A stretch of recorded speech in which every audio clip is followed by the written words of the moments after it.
All right, Sarah, well, welcome to the Renew podcast. So to get us started, I'm going to ask you your first pop quiz question. These are two powerful females who are currently on tour. So my question for you is, who would you rather go see in concert, given that the ticket would be completely paid for, because I know they're expensive. So you have the choice between Taylor Swift and Beyonce. Oh, man. Oh, I'm a Swiftie at heart. I gotta go Taylor Swift all the way. Yeah. I'm a big Taylor Swift fan. I used to get told that I looked like her all the time when I was younger, and we both had the curly hair. And so I was just like, that's my twin. That's my girl. Yep. I'd go her all the way. Awesome. Well, welcome to the Renew podcast presented by Rent Spree. I'm Lauren Martin, sales director of the prop tech company Rent Spree. This podcast is a featured offering of Renew, an initiative that aims to elevate female voices, share insight on how to navigate industry challenges, and showcase the remarkable achievements of women in real estate. In this episode, I am excited and completely honored to be talking to Sarah Trent Miranda, Chief Relationship Officer at California Regional MLS. Sarah has been with CRMLS for over 7 years and was an agent herself at brokerages such as Berkshire Hathaway and Coldwell Banker. We'll be discussing Sarah's professional real estate journey, as well as the importance of female mentorship and empowerment within the real estate industry. Sarah, welcome, and thank you so much for taking the time to speak with me. Thank you so much for having me. It's really, truly my privilege to be here with you today. Thank you so much. Yeah, well, I'm excited. I know that you and I have had the opportunity to talk, and we just saw each other kind of on my stomping grounds here in DC.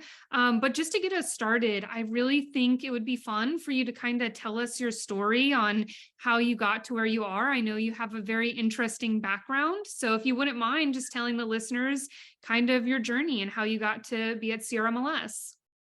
Well, thank you. It's so fun to have an opportunity like this because I, do have a little bit of a unique background in the sense of how early I got involved in the industry. And so I started answering phones in the real estate office that my mom worked in when I was 16. So I was exposed to real estate at a really young age, and obviously having my mom as an agent and watching her and then working in the office environment, I remember at that time, like a fax machine was like the newest, coolest thing that the agents were kind of excited about, but freaking out about. And it was just a really, that right there just kind of opened the door for me, working the front desk and dealing with up calls and the agents and just really kind of understanding what it looked like inside an office. And, from there, I've always liked making my own money. So I've just gotten to work and worked in the restaurant industry for a long time. And that was super easy money. And I loved working with people and just being able to go in, work and be done. There were no, voicemails or emails or anything to return. Like it was just get in, get to work, clean up, go home and make pretty good money. And so I did that actually for quite a long time, even through my 20s, even, throughout the time that I had gotten my license, which that happened in 2001. So I've had my license for over 22 years. And, just because I was young, I think I still was, trying to learn the industry and figure it all out. And then also kind of had another job at the same time, which is not super uncommon for a lot of new agents, but it's hard. It's tough because real estate really is a full-time gig.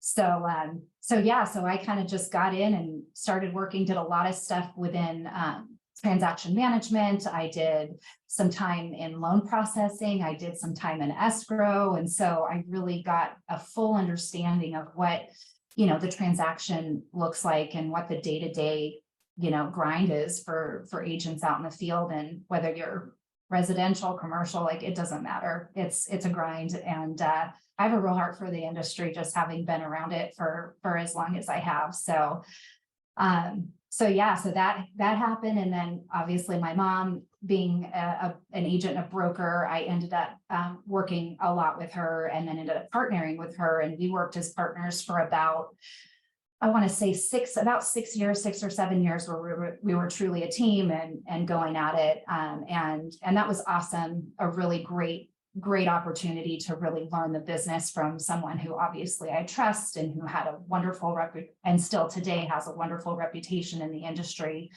And so to be able to have a mentor like her, to be able to kind of teach me, I would say, kind of the right way to do business, which I'm sure there's a difference of opinions on that, but just, learning how to structure a deal where it's a good deal for both parties. I always felt like walking away from the closing table when you have buyers and sellers who are both happy, and that's a huge win. And then just after that, decided to go out on my own, which was a really tough decision, and struggled. My daughter was only 1, and I was being bold and thinking I can do this on my own, and just wasn't gaining traction. I wasn't generating the amount of business that I was comfortable with. And so I remember having a conversation with my husband and actually my dad at the time, and I was frustrated and I was actually getting a little emotional and I was just feeling defeated. And literally, I got up from that conversation, went to my phone, and I had a voicemail from a friend in the industry. And he was moving into a different position at the company he was at, and he had remembered speaking with me. And oh yeah, I kind of missed a big chunk of that. I was also very heavily involved. This is probably an important tidbit.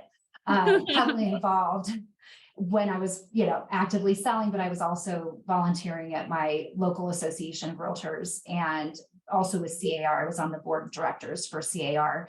And so I was getting involved in leadership and had some pretty high up positions. I was the chair for the Young Professionals Network Committee for CAR one year, and just really liked that part of the industry, like just the organized real estate and leadership roles and kind of having more high level strategic discussions. And really it kind of just triggered something in me.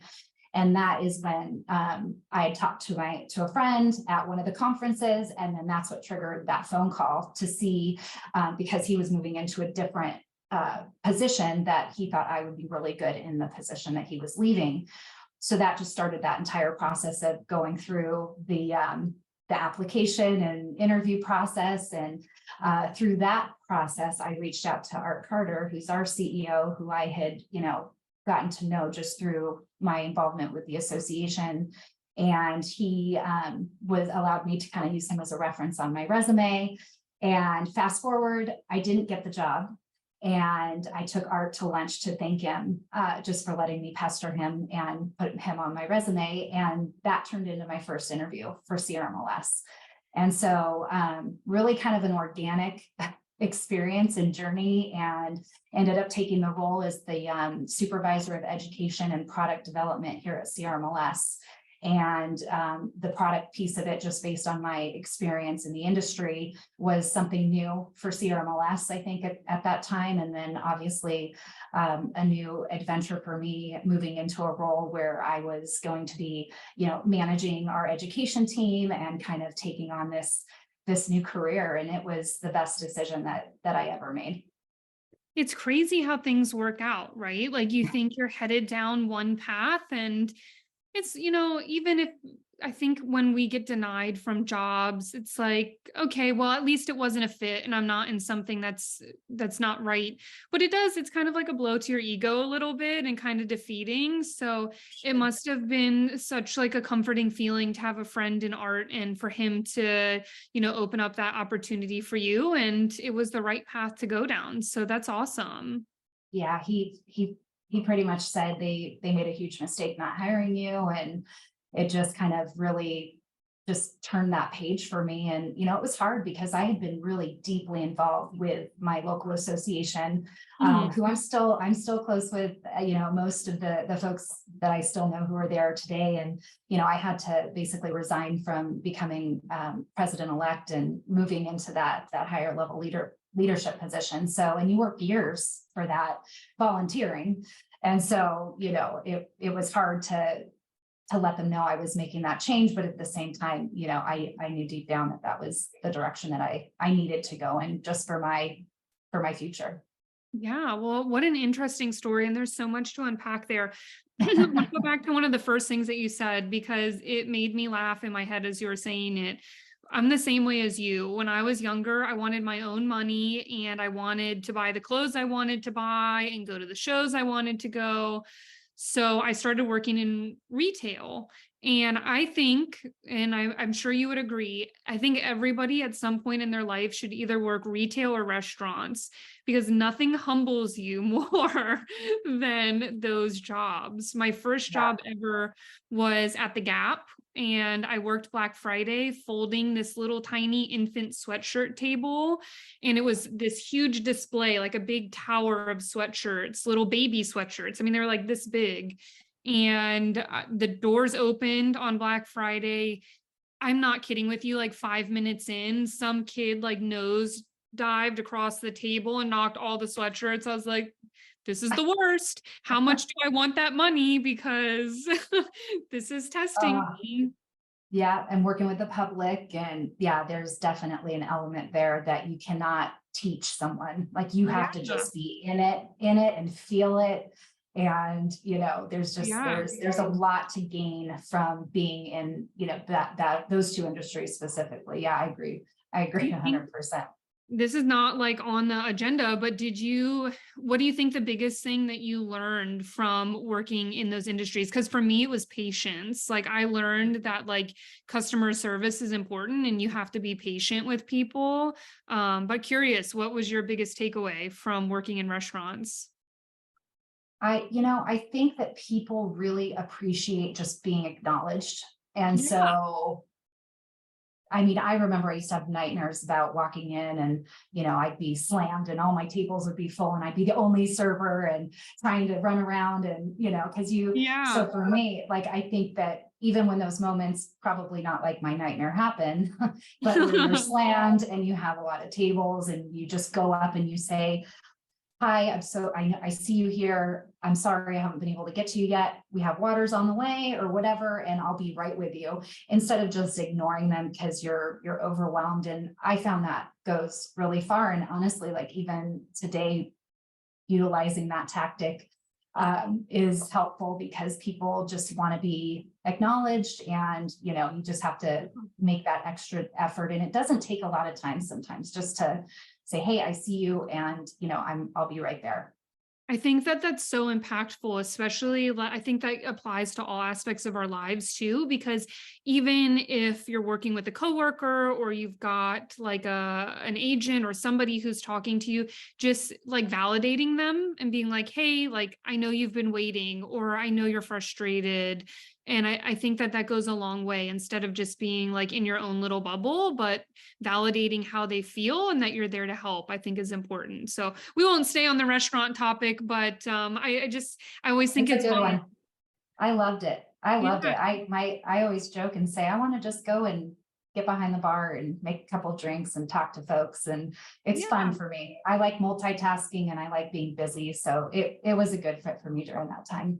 Yeah, it definitely keeps you on your feet. Well, the next question that I have for you, and you mentioned it a couple of times, but working with your mom, that sounds like it would be one, amazingly fun, and I'm sure she's so inspirational, challenging at times for sure. There was times growing up where like my mom was like, "Hey, Lauren, maybe don't dye your hair black," and I'm like, "Whatever, mom, I'm dyeing my hair black." And then I look back on my life, and I'm like, "She was right. That was such a silly decision." But just curious, what were your favorite parts of working with your mom and kind of what did you learn and how did you grow from that? Because that is very unique. Not a lot of people have that in their story. Yeah, no, it's I'm so fortunate. I actually have an incredible relationship with my mom and my dad and my family. I'm really tight with my family. And my mom, she's got an amazing story as well. And her and my dad started their own heating and air conditioning company pretty Oh, much like the year I was born, and they built that from the ground up. And so they are entrepreneurs to the core, and really just good business people, very, very honest and fair. And so I learned a lot from both of them growing up, watching them, run that business. And then when my mom got into the real estate side of the industry, she is a people person, and her name's Nancy. We can talk about Granny Nanny. So Nance has a great reputation and just is very good with people. She's a deal maker to the core. Like, I'm more about systems and she's more about remembering, I remember I talked to that couple and they were going to sell, and these people were going to sell too. And, I can't tell you how many deals that she did just by remembering a conversation or an interaction and just kind of putting the pieces of the puzzle together. So she has some incredible strengths and incredible connections. We're both still in the same city that we were born and raised in. That's awesome. So just, really the sense of community, and just people know her, and she just has a really wonderful reputation for, just really taking care of her clients. And most of them are friends or end up being friends. And so, we had a lot of fun together. We still have fun together. We're goofballs, and she's a tall, beautiful redhead, and just, is a presence. And, we when we were working together, would laugh a lot and have a lot of fun, in between. And, because there's some not so fun things that end up happening when a deal gets crazy, or you have a difficult client, or, it'd be the coin toss on who was going to make the phone call. So, she's amazing. And, we just have an amazing dynamic anyways, as a mother and a daughter. And so I'm forever grateful for that time that we have together. If you talk to her today, she's still sad that I'm not working with her. Aww. And wishes that we were still Team Trent. And, there's a part of me that I wish that maybe would have worked out a little bit differently, but at the same time, I just feel like I'm at where I'm meant to be. And I think she's on board with that. I hope by now. Yeah. So. Well, and I'm sure she's so proud of you too, right? Like I'm sure you took so much that you learned from her and were able to forge your own path and be an individual. And I think that just speaks to how much leadership she taught you. So that's awesome. Just out of curiosity, going from being an agent and being on a team, what do you think the biggest thing or takeaways you had from being an agent and then going to the MLS? Like, is there a bunch that you took with you, or you can say like, hey, I really think we should add this product because I needed it then? Because I'm sure there's so much.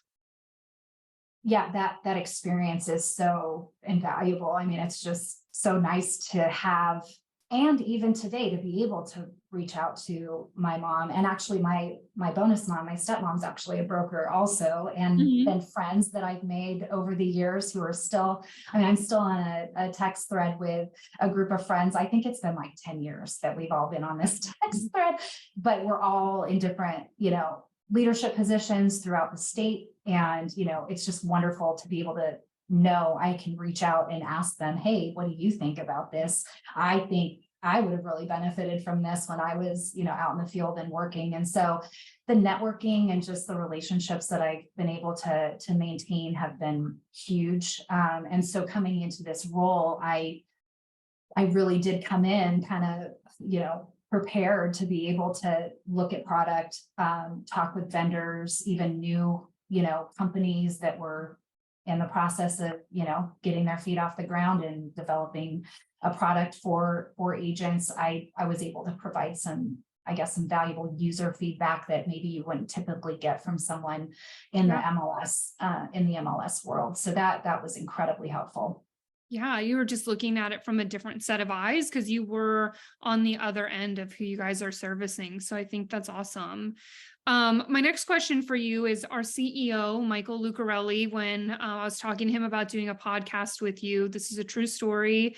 he said that you were a mentor to him.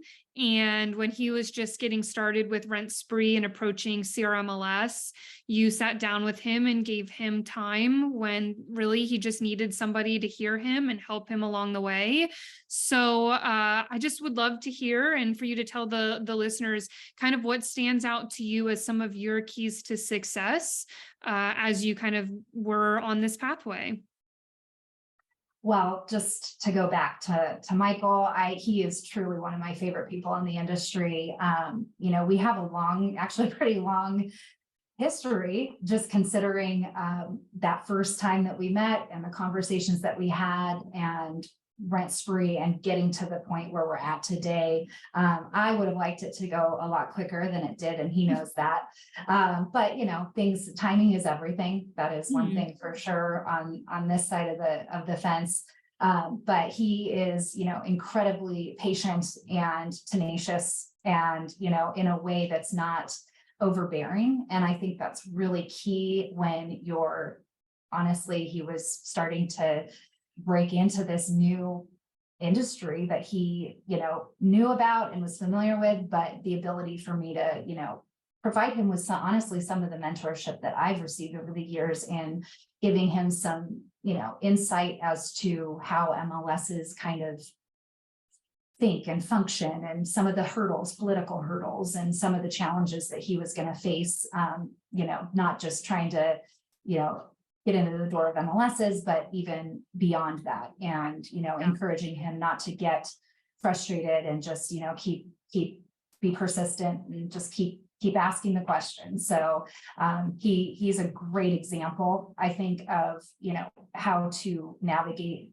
these waters and come out with a success story. Yeah. So he's one of my absolute favorites. And mentorship is critical. It's really important to have people who believe in you and believe in, the direction that you're going in, or if they don't, being able to share and talk through scenarios to make sure that you're kind of thinking of all the different elements that may come along with one direction or the other. So I'm glad that he shared that story with you. Yeah, his face lit up, and I think that just speaks to you and what a mentor you can be to people like him, because the real estate industry is very nuanced, and I've been in it for 6 years now, and I still have so much to learn myself, and I've learned a lot from him. But I think that it's invaluable, the help that you gave him and others, to say like, hey, don't give up. And you also don't want to be the one that's pestering people, because then they're just going to get annoyed. So I think that really was super helpful. But going back to you, what would you say? Because obviously you are to a point where people like Mike are looking up to you, and you have been so successful. So does anything stick out to you as keys to success along your journey to where you are? I think there's always, as you're navigating new waters, right? There's always red tape, and people are going to say no. And, just because you have an idea and you think things are going to go in a certain direction doesn't mean that in fact, most of the time they're probably not. That's just And so I think being able to accept that, maybe the answer no is just no, not right now, or, finding a way to get beyond that red tape. And, I have always been able to kind of figure out how to restructure things, or refocus, or have a different conversation, or just reapproach situations, and, get past those barriers. Because if you really truly believe in something, and you think, and you are behind it, and you're passionate about it, and, maybe you got to convince others to get on board, sometimes that isn't the easiest thing to do. And I think I've had success in doing that because I'm patient, because I'm willing to hear no. Rejection sucks, but if the answer is no, the answer is no. But at least I know, and now I can go back to the drawing board and figure out, another path. So I think that figuring out how to get beyond the red tape is important, but also respecting that boundary. And that's another key thing too. And you kind of mentioned that earlier, not bulldozing your way through, you have to be sensitive, I think, a little bit to, where someone else might be, whether it's a coworker or someone you're trying to get business from or whatever that dynamic might be. You have to just also understand that there may be something happening on the other side of that tape that, you may not be aware of. So I think that's one thing. And again, just like I mentioned with I ask questions, the questions and sometimes, the answer isn't what I'm hoping for, but I feel like asking people where they're at, where's their head at, what do they think, what do they feel, making people feel included on conversations. I think that's also something that has been really helpful for me, because even though I might have my mind made up on something, I will still pose the question, because someone may respond with an answer that makes me think of something that I wasn't thinking of. And so being inclusive, being all about the team, that I think that has also been a really tremendous amount, a tremendous, part of being successful is being a part of a team. I'm only as good as the team that I'm surrounded by. Yeah, I think that's so impactful. And going back to what you said about no, I feel like that is such a inspiring takeaway for our listeners too, because a lot of women, whomever, like especially getting into the job force, we're afraid of no. And we don't do things because we're afraid they're going to say no.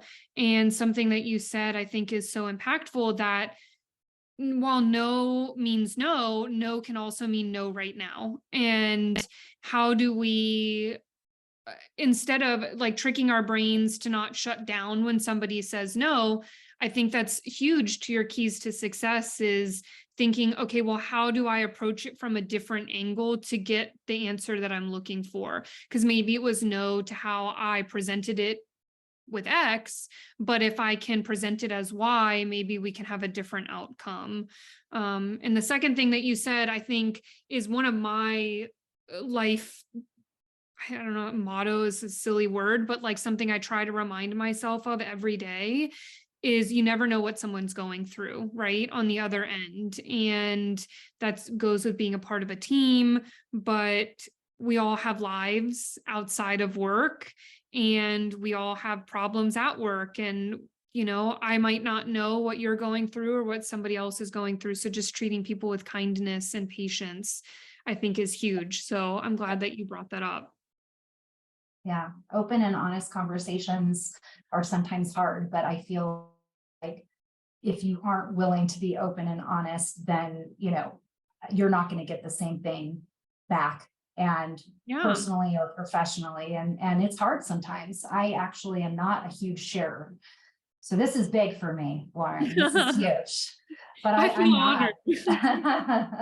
And when things like, I have a pretty tight group, that if things, when things are, I'm struggling with something or really having a hard time, it's hard for me to share that. And but I feel like when I do, it triggers for someone to also be open and honest with me. So there's definitely a little bit of a balance there for me, but I think that it's always the best approach, for sure. Yeah. And as professionals, I think we're always taught to be buttoned up and professional and not wear our hearts on our sleeves, but we're only human, and having those honest conversations sometimes come when you least expect it. So thank you for having an honest conversation with me, because I think that this will just inspire others to do the same. So the last question I have for you in this section before we move on, and I already know the answer, and I'm asking this strategically because you and I both have the same thing, but when you are done with the day and you've had a stressful day, what is your go-to to unwind? Yeah, we had a couple that we threw around, but yeah, the one that really, when I am disconnected and just in a good place, is if I have a glass of bubbles, good bubbles. Like, I don't drink the I don't like the cheap champagne. It doesn't even have to be the super fancy one, but a good one. Girl, you have to treat And yourself for sure. hey, like, listen, if I'm gonna do it, right? Right. But yeah, some good bubbles and a puzzle or Legos, Yeah. which I'm a big kid at that, but I love it. I love getting into a good Lego set and just plugging away at it. Some people are like, oh my God, that seems like so much work and you're, like that would drive me insane. But for me, it's a total release. I love it. Me So, too. When you said that, when I was talking to you before this, I laughed because there was a moment the other day where I was doing a puzzle at my dining room table by myself. And I'm like, I'm now this person. I'm sitting at my dining room table doing a puzzle. But I'm the same with you. Like, I just want to do something kind of mindless with my yeah. hands. And Legos, I mean, it takes some thought, but it's just a way to like shut down and completely focus on something else, but also keep yourself busy. So, and I know you said you're a big foodie, right? You love to get experiences, and I'm the same. I love restaurants where it's like the whole vibe is on. So, what is, not to put you on the spot, but do you have a favorite restaurant experience that you've been to? Oh man. Well, I know that's a that's totally tough on the spot. one. Uh, you know, I love a good old traditional steakhouse. I won't lie, like the white Me too. tablecloths and the high level service and just the quality of the entire experience from beginning to end. I mean, I never want to shy away from that type of experience, but like you said, like an eatery or somewhere where you go and it's not like, yes, the food's amazing, but the service is good. The ambiance is lively and fun and kind of maybe something unique that you haven't seen before. I definitely try to seek those places out because I think that it's just, and it's fun to see different like culinary arts and, what people are doing to kind of, I don't know, be creative. I always love presentation and colors and things like that. And I mean, as far as a restaurant that I could pick that, like, that's a That's really hard hard. question. Yeah. We'll have to Yeah, think let me about think it. about it. Let me think about that one Yeah. because I have a few, but I want to answer that one Well, with my I'm with you. I'm a dessert person. So, I know Mike will listen to this and laugh. We love desserts. I could never eat enough. If I could just eat cake constantly, I would and be healthy. But I love when I get a well presented dessert that I'm like, it's so pretty. I don't want to eat, but I do want to eat it. So I'm totally with you there. See, I'm the opposite. I'm like, give me like a gourmet mac and cheese or Yeah. mashed potato. I'd eat that over the cake. So you can have my cake Really? and I'll have your side dish. Well, we're perfect. Yeah. Perfect pairing then.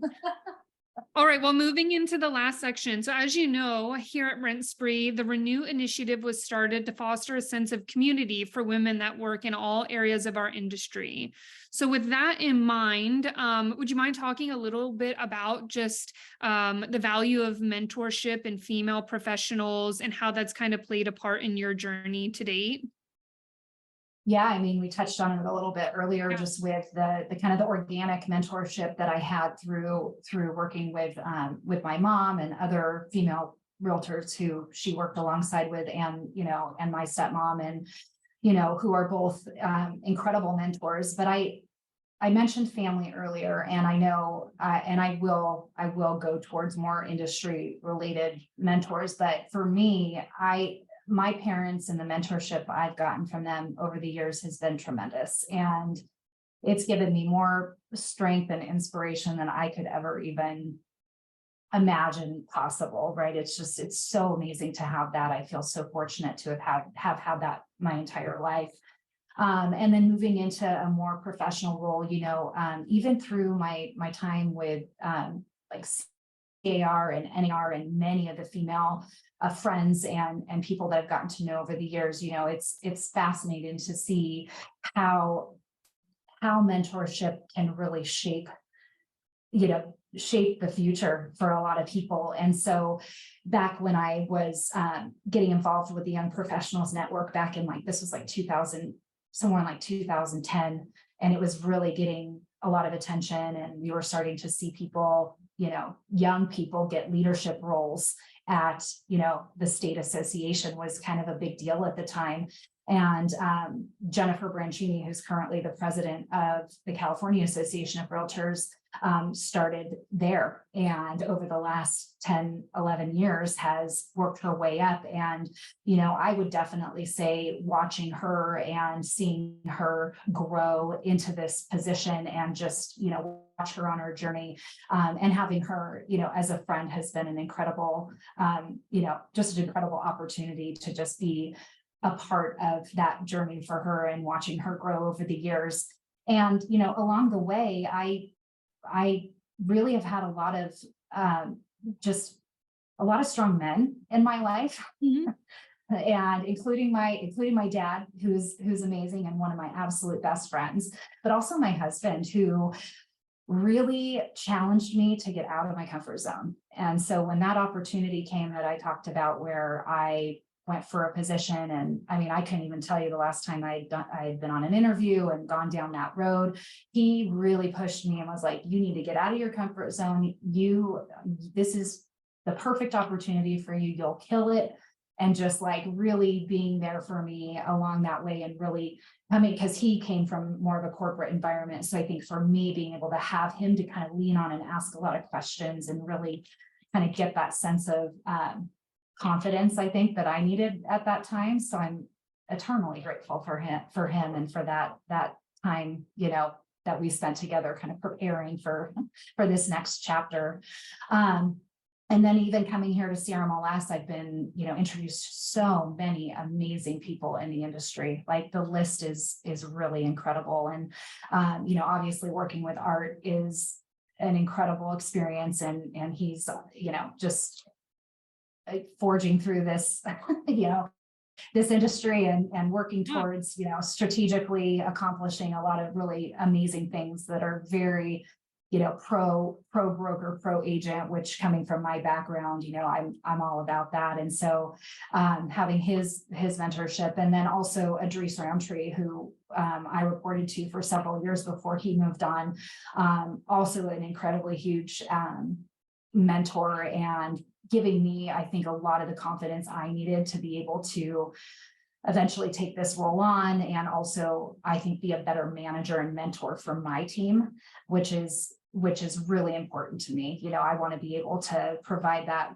high level of support and mentorship to the people that I'm working with day in and day out, just like, I'm getting from others here in the company. And,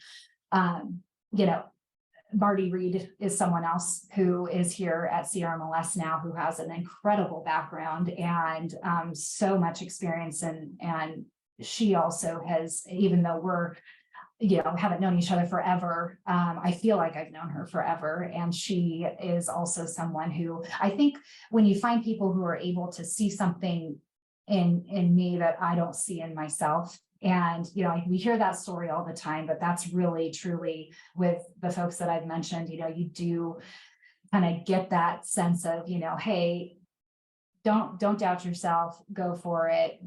Let's talk about it. Why are you holding back?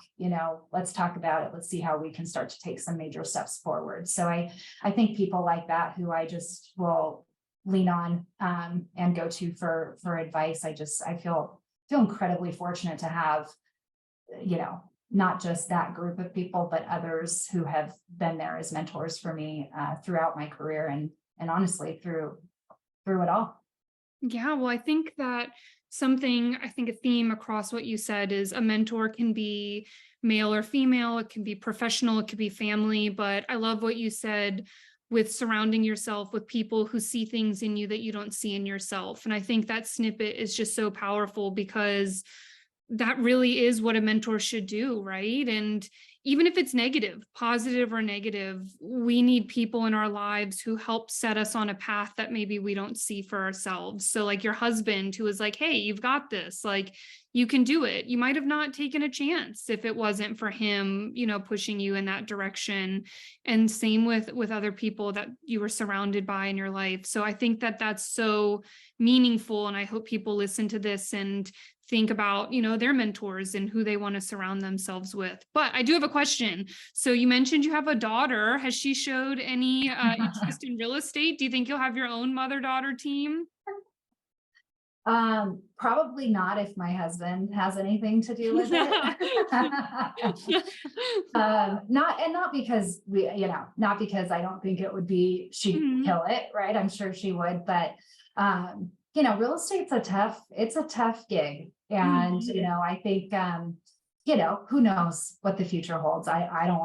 don't want to say no. And, I think for her, for us right now, she's just, she's only 9. So I Mhm. can't say as far as what her solid interests will be, going into her later years. But, yeah, her focus right now is she's a swimmer, piano, dance, and school. That's her jam. So she's Yeah.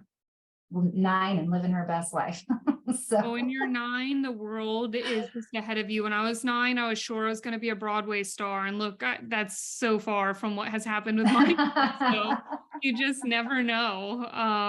But that leads me to my next question. And this is a question that I've asked across kind of all the podcasts, and one that I think has brought out some of the most powerful answers. But that is, if you could go back in time, and this is probably extra relevant because you have a daughter, but if you could go back in time and give advice to your younger self, what would it be? Mm, yeah, that's so good. And I think that one of the ways that we kind of parent Mackenzie now is just encouraging her to be a kid, Mhm. right? There's going to be plenty of time to be an adult. And I think for me, I grew up kind of fast, and just, like the idea of, I'm going to go, I hated asking my parents for money. I'm going to go get a job and do it myself. And so, just that experience was amazing. And I don't really live in regret. Like, I don't have a lot of regrets because I feel Mhm. like every decision and everything I've done in my life has led me to where I'm at today. Mhm. Um, but as far as going back, I'd probably just tell myself, just be a kid as long as you can. Yeah. And just enjoy it, enjoy summer, enjoy, not having all the responsibility that comes along with adulting, but just having fun. I think that there were definitely some times in my life where I was younger, and even just kind of like finding my way, where, just not to take things so seriously and just look at things like in a negative light. You have to just look at things as an experience, and hey, it didn't work out as the way I thought it was going to. Okay, well, on to the next, and not get caught up or get, anxious or worried or depressed about something that was maybe even out of my control. I mean, I think that's not an uncommon thing, right? Where you get kind of caught up in something that you had little or no control over, and focusing on the things that you do have control over. So I'd probably go tell myself to just chill out, relax, and have fun. Yeah, I think I wish I could go back to myself and tell myself to slow down, like enjoy the moments along the way. Cause I Yeah. think when you're like, for me, and I was like you, I hated asking for money and I wanted to go do my own thing. And I was going to go to art school, and my parents were like, no. I was like, okay, whatever. I'm going to get a scholarship. I don't care what you say. um, but I was the same. I wanted my own life and I wanted to grow up. And then there was this moment where I grew up and I was like, wait a second, why was I Yeah. rushing into this? I want to be a kid again. I want to go like have my summer off and hang by the pool.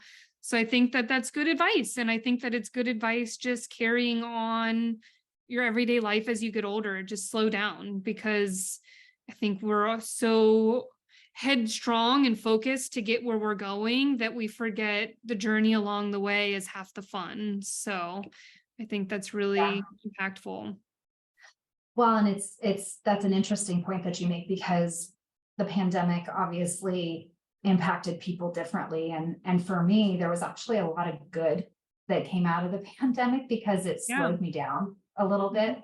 And there were things that happened for me and for my family that, I still to this day work really hard to keep Mhm. in place, which is, hey, you know what, we're gonna probably decline that invitation, because we need to just be home as a family and break out a puzzle and connect together. And obviously the pandemic, and we did more puzzles, and figured things out to be able to get through the boredom. But those little I think, lessons that came for me to slow down, to really just appreciate what we have and that time with each other. Because that's, for me, like, that is the most difficult thing for me, is time, and being able to commit enough time to the job, but also to the family and to myself and my personal health and mental wellness and all the things, right? It's just, there's not enough time. But then you think about that, and we all have the same amount of hours in every day, so it's all how you manage that. And so for me, being able to, I love it, right? Just like figure out a way to be able to preserve some of that habit, right, of doing things with the family, and just being in a little bit of a quieter, smaller environment. I think that's definitely how I recharge. And I felt it was a really healthy shift for us, coming out of the craziness. Yeah, I just got goosebumps because I think that's so true, especially in this industry. You and I are very similar, and a lot of people, like, we're not unique in this, but we're traveling a lot on the road. And when the pandemic hit and I had to do nothing, I was like, this is really weird. Like, at first I was so anxious. I was like, I should be doing something, I don't know, walking up and down my stairs or something. Like, it's really bizarre. But then, my family and I got into habits of doing puzzles or going on walks. Like, I would go over to their house and we would walk outside. And it was something that we had never done before. So I know COVID brought a lot of negative, but I think, to your point, there was a lot of good that came out of it, and just being introspective and creating a bubble. And it's good to hear that you've kind of kept that bubble alive. And I'm sure it's hard. Like you said, we only get so many hours. And to me, honestly, that's one of the hardest parts of life, is managing where those hours go. So I think all really great advice. Yeah, it's important. We're moving a million miles a minute, and it's important, I think, just for overall health and just to stay sane. You have to make that time for yourself. And it's hard, and it's getting harder, because now things are getting back to normal. And for me, going back in the office and transitioning to, back to that full time for the most part, that's hard. But it's good to get back to normal. And I do enjoy that. I do enjoy that part of it. But yeah, I miss my puzzles, Lauren. No, I'm kidding. I know. We'll have to at the next conference. We'll be hiding out in the corner doing a Lego or something. People will be like, "Where's Sarah and Lauren?" Oh, I don't know. Are they? Well, thank you so much for agreeing to be a guest on our Renew podcast. Really, this has been such a meaningful conversation to me. And I'm sure the listeners are just going to be so inspired by the things that you said. But before we go, two things that I wanted to do. One, give you the opportunity. Is there anything exciting coming up at CRMLS that you want to highlight?